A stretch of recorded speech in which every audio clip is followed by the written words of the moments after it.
Hey, what's happening, y'all? Welcome back to the Media Goose channel. It is I, the Media Goose, your friend Ryan, and the goose is loose, baby. I'm coming at you today with another installment of my MCU review. Oh boy, here we go. With the worst movie in the MCU to this point, Thor the Dark World. Now, let me say, a movie being the worst movie in the MCU doesn't mean it's a bad movie. The MCU, especially in phase 1 and 2, I don't like how much I'm rhyming. That was such a high bar of quality. Before Dark World, the worst movie was Iron Man 2, and that is a thoroughly entertaining movie. And in some ways, so is Thor the Dark World. I think the biggest felt difference in the world of in the world of the movie, is that Kenneth Branagh is not back as the director. I think the guy's name is Alan Taylor that took over. He's done some Game of Thrones and House of the Dragon.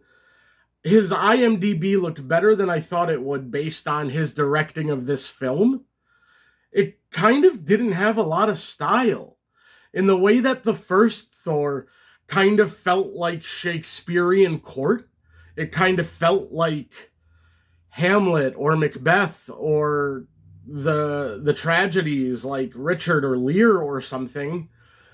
This movie didn't have that feeling for it. And I think the director was probably one of the big first things to contribute to that change of it didn't feel as grand. Let me talk about some things I enjoyed. I'm also not going to do the whole plot breakdown thing. I'm trying to get away from that unless something I'm talking about is a modern thing, like The Punisher that I just watched. Yeah, I'll break that down because it's brand new. But for Thor the Dark World, I'm not going to sit here and go through all the beats. So the stuff that I liked about Thor the Dark World, Thor. I do like mature, more ready for leadership Thor. The first 10 minutes are kind of effective.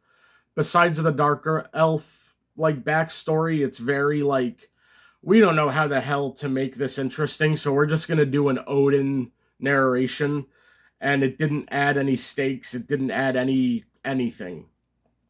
But then we have Loki as a prisoner being kind of scolded by Odin, and we know Odin is great at being condescending to Loki. Odin is a bit of a prick in this movie, to be frank. Jesus, and then Loki says, "It was my birthright to be king," and Odin screams, "Your birthright was to die!" Damn, Pops. And Loki, kind of done with the bullshit, is like, if I'm for the axe, then swing it. Let's not do this game.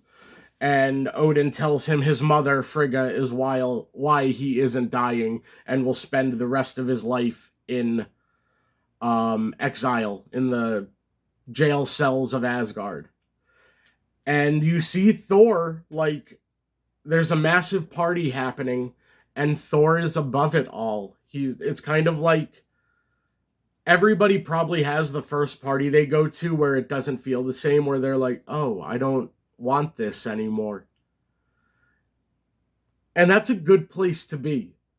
That's growing, that's evolving, and seeing Thor here. And it's also a matter of everybody in this movie telling Thor that him and Jane can't work, that he needs to move on, that she'll die and he'll continue to live forever. And Thor obviously longs for Jane. And one of the things that definitely does not work in this movie is everything about that group, Jane, Darcy, and Selvig, and that fucking intern they add in. I don't think Darcy was needed in the MCU at all. WandaVision, she's pretty funny. In both of the first two Thor movies, she does not have a single funny moment or line. It is a completely terrible written character, not entertaining, Kat Dennings is charming, but it's not a character that's at all needed. The intern added nothing. Eric Selvig running around in his underwear. What are we doing? And then Jane's on a date with the guy Chris O'Dowd who played Lenny in Of Mice and Men on Broadway, and that's like kind of weird and throwaway. I don't know. None of the stuff with the Earth-based side of this movie worked. It was boring and cringy. And where everything in Asgard is like stylized and interesting, Earth is the opposite. Science and magic, that the way in the first Thor they said it's similar, in this movie they tried to like force it together and it just didn't work. Those stupid fucking sticks they're trying to stick in the ground to stop like a multi-level convergence, fuck off. It was dumb. It didn't work. And then when Jane goes to Asgard because she has the ether in her, the reality stone, which really doesn't behave like the reality stone at all in this movie. We get back to Odin's an asshole. All right. And Malekith is like a awful villain.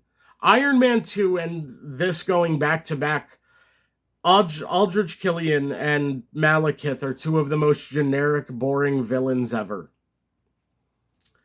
Yeah, this movie doesn't do a lot that impresses me. The Lady Civ and the Warriors 3 are more involved. I like that. I feel like I enjoyed Lady Civ and the Warriors 3 more than I enjoyed Darcy and the Intern and all that. And in the beginning of the movie, Thor had a moment with all of the warriors. Like, they were more a part of this story than previously, and I do enjoy that. And of course, anything Loki's in, he makes better. Loki's a fantastic part of this movie, but he's underutilized. He spends the first 50% of the movie in a jail cell. And he also leads the Cursed and Malekith. The Cursed was almost a better villain than Malekith in a lot of ways, which is the same thing I said about that boring Extremis agent and Killian. If you have two villains, you have none. It's kind of like quarterbacks in the NFL. But he gives the Cursed the knowledge of where to go in Asgard that ends up getting his mother killed. So that's kind of on Loki. And one of the best moments in the movie is when Loki takes down the illusion of his cell and it shows he's destroyed everything. He looks like a mess. That was really beautiful. Heimdall, he was really good whenever he was involved. Obviously, Idris Elba's an icon. Kind of wasted in this character. He should have been a superhero. And then the end of the movie starts and it's awful. I almost didn't make it through this. That planet, like where Malekith is trying to bring the darkness, it's awful. It's just like, it's almost like, you remember what people would say about the end of Black Panther, how it was like all dark CGI, you couldn't distinguish? No, this is that. Like, Black Panther had symbolism. This was just bad filmmaking. Jumping between the science side of things and this convergence, it was bad. And everything with the Intern and Darcy was pretty awful. Also, I didn't love that Thor still can never tell when Loki is Odin. I feel like he should...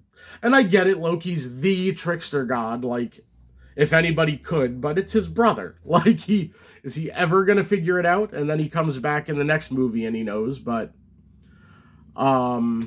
yeah, so... Then the post-credit scene shows Civ and the Warriors 3 bringing the ether to the Collector. I don't think I finished my point earlier, but I did like when Thor does his whole plan to escape Asgard with Jane. Each of the warriors played a part of it. Like, they had to sacrifice themselves and get caught so Thor could escape with Loki and Jane. Kind of like Avengers Civil War or Captain America Civil War. That's basically Avengers 2.5. But yeah, ultimately, I think There are enjoyable parts of this movie. Thor and Loki, always great. I really enjoy the involvement of the Warriors 3 and Civ. I liked mature Thor, I really did. It's just that all of the Earthbound stuff was really poorly written and delivered. And yeah, just the worst movie in the MCU to this point for sure, but not as bad as like the worst of the DC movies. It's not Green Lantern bad. It's not, what's another bad DC movie? It's not The Flash. So this does go to the bottom of my MCU ranking behind Iron Man 2. Let me know what you thought of Thor the Dark World. There's stuff to enjoy in here. It's not like a barren wasteland of nothing entertaining or redeemable. There are still things to be enjoyed, but it's not great. But thankfully, Thor, the third Thor movie that comes after this, becomes one of the best in MCU history. So y'all, let me know what you thought of Thor the Dark World down below. Now that this movie's out of the way, the next two movies are two of my three favorite MCU movies ever, and I can't wait to talk about them. So y'all, thank you for hanging out today. Hit like, comment down below, subscribe to the channel, join the Goose's flock. The Goose is out. Hi!